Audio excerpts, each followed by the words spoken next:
कॉकरोचों ने ऐलान कर दिया है मोदी के 2 और मंत्रियों के खिलाफ मोर्चा खुलने जा रहा है। 2 और मंत्री कौन? हेडलाइंस देखिए, खुद ब खुद समझ जाएंगे। एक और सियासी भूचाल आने वाला है। नीट आंदोलन के बाद सीजेपी का नई रणनीति का ऐलान। अभिजीत दीपके बोले अब E20 के खिलाफ प्रेशर ग्रुप की तरह करेंगे काम। अगली हेडलाइन देखिए, नीट नहीं अब E20 है सीजेपी का टारगेट। अभिजीत दीपके ने बना लिया तगड़ा प्लान। एक और हेडलाइन देखिए, धर्मेंद्र प्रधान के इस्तीफे के बाद आगे क्या? कॉकरोच जनता पार्टी के अभिजीत दीपके ने E20 पेट्रोल का किया जिक्र। तो क्या अब जंतर मंतर पर जो प्रोटेस्ट खत्म हुआ धर्मेंद्र प्रधान के इस्तीफे के बाद, अब कॉकरोच जनता पार्टी एक नया प्लान तैयार कर रही है। मोदी सरकार के लिए एक और मुश्किल। सीजेपी के संस्थापक 2 दिन की बैठक हुई, 2 दिन की कोर ग्रुप की बैठक हुई और उसमें तमाम मुद्दों को लेकर रणनीति बनी। कॉकरोच जनता पार्टी के संस्थापक अभिजीत दीपके ने यह कहा कि भाई अब हम जो है ना, जो चुनाव तो लड़ेंगे नहीं, लेकिन प्रेशर ग्रुप की तरह हम काम करेंगे और हमारा टारगेट होगा बेरोजगारी, एथनॉल नीति और झारखंड छात्र आंदोलन को समर्थन देना। यानी अभिजीत दीपके जोर देकर कह रहे हैं कि नीट पेपर लीक विवाद के खिलाफ चला 37 दिन का आंदोलन शिक्षा के क्षेत्र की समस्याओं तक सीमित नहीं था। अब लड़ाई होगी E20 के मुद्दे को लेकर और यह मुद्दा वो मुद्दा है जो इस वक्त मोदी सरकार के लिए गले की फांस बन गया है दोस्तों।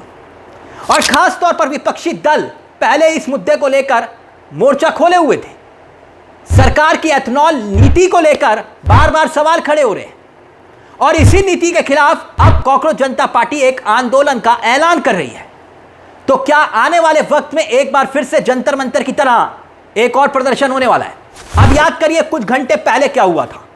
दिल्ली की सड़कों पर अरविंद केजरीवाल भी सड़कों पर उतरे थे, पीएम आवास की तरफ कूच किया।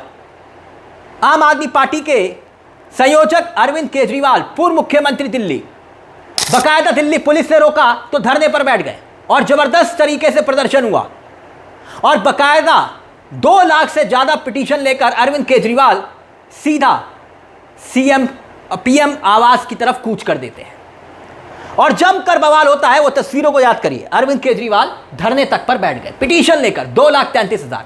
और ऐसी स्थिति में अब अगर E20 के मुद्दे को लेकर कॉकरोच जनता पार्टी मैदान में उतर आती है तो यकीन मानिए मोदी सरकार के लिए मुसीबत ही मुसीबत होगी। और सबसे बड़े निशाने पर कौन होंगे? क्या नितिन गडकरी? एथनॉल के मुद्दे को लेकर अक्सर वो सफाई देते हैं, भले ही विभाग उनके पास नहीं है, लेकिन एथनॉल के मुद्दे को लेकर, अपने बेटे को लेकर वो कई बार सवालों में आ जाते हैं क्योंकि एथनॉल का कारोबार और पूरा मसला वहीं पर। दूसरे मंत्री जिन्हें एप्स्टीन मंत्री के नाम से भी जाना गया, जी हां, हरदीप पुरी जिनका नाम एप्स्टीन फाइल तक में आया, वही हरदीप पुरी पेट्रोलियम मंत्री है। लेकिन सबसे बड़ा सवाल यह है कि फैसले लेता कौन है? यह फैसले कैबिनेट में लिए जाते हैं और कैबिनेट को लीड कौन करता है? कैबिनेट को लीड करते हैं मोदी। और इसी मसले को लेकर बार बार इल्जाम अरविंद केजरीवाल तक लगा रहे हैं। यहां कॉकरोच जनता पार्टी मैदान में उतरने की बात कर रही है E20 को लेकर और अरविंद केजरीवाल तो यह तक कह रहे हैं कि यह सब कुछ ट्रंप के दबाव में हो रहा है, ट्रंप के दबाव में। और ट्रंप के दबाव में मोदी जी ने यह फैसला लिया क्योंकि अमेरिका का एथनॉल यहां आकर बिकेगा और ऐसी स्थिति में यह सब कुछ थोप दिया देश की जनता के ऊपर। अब इस पूरे मामले को लेकर अगर कॉकरोच जनता पार्टी दोस्तों मैदान में उतर आती है तो यकीन मानिए कि आने वाले वक्त में एक और प्रदर्शन देखने को मिल सकता है। तो क्या जैसा जंतर मंतर पर हुआ और जंतर मंतर पर जैसे संसद मार्च की तरफ कूच करने का जिक्र किया 20 तारीख को, और 20 तारीख को जब कूच किया गया तब उस दरमियान दिल्ली की सड़कों पर क्या हुआ और तब से देखिए मोदी सरकार भयंकर घिरी हुई है जबरदस्त तरीके से। अमित शाह संसद के भीतर तक नहीं आ रहे, इस तरह के इल्जाम उन पर लग रहे हैं कि वो डरे हुए हैं। और इसी बीच यह मुद्दा जो E20 का मुद्दा सिर्फ E20 का मुद्दा नहीं है, यह जन जन का मुद्दा बन चुका है और इस मुद्दे को लेकर हर राजनीतिक दल, सिर्फ आम आदमी पार्टी नहीं, कांग्रेस और यहां तक कि अब कॉकरोच जनता पार्टी जिस तरह से मोर्चा खोलने का दावा कर रही है, इसका मतलब यह हुआ कि यह मुद्दा वाकई में कहीं ना कहीं देश की सियासत को बदलने का मादा रखता है और हर राज्य का हर व्यक्ति इससे प्रभावित है, इस तरह का दावा किया जा रहा है।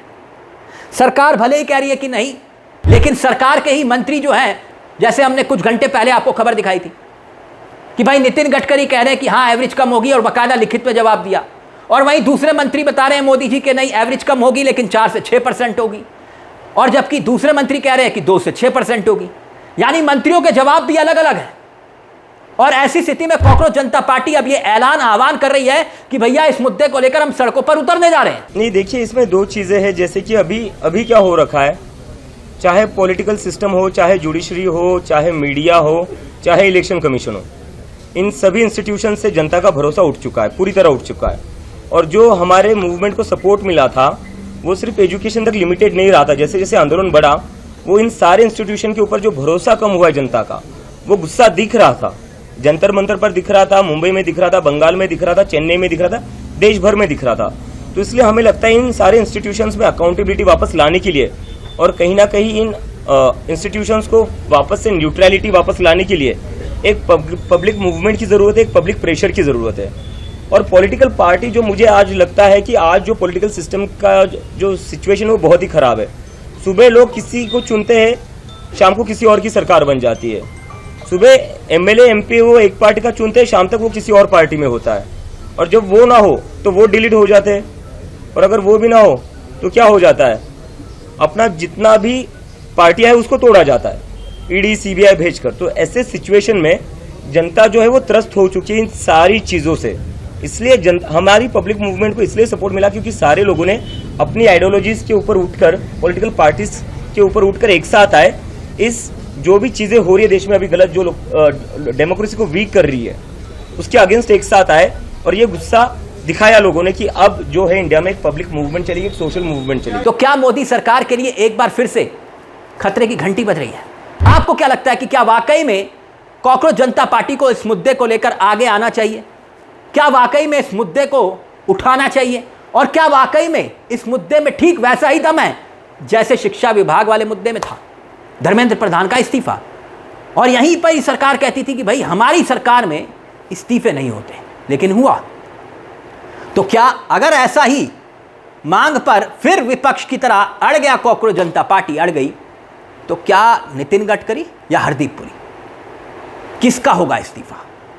अपनी राय कमेंट बॉक्स में जरूर दीजिएगा। मुझे तिलक चावला को दीजिए बेल आइकन दबा दी। मंच आप ही का है, जहां हम सिर्फ खबर नहीं दिखाते, खबर के पीछे की खबर भी बताते हैं। नमस्कार, जय हिंद, जय भारत।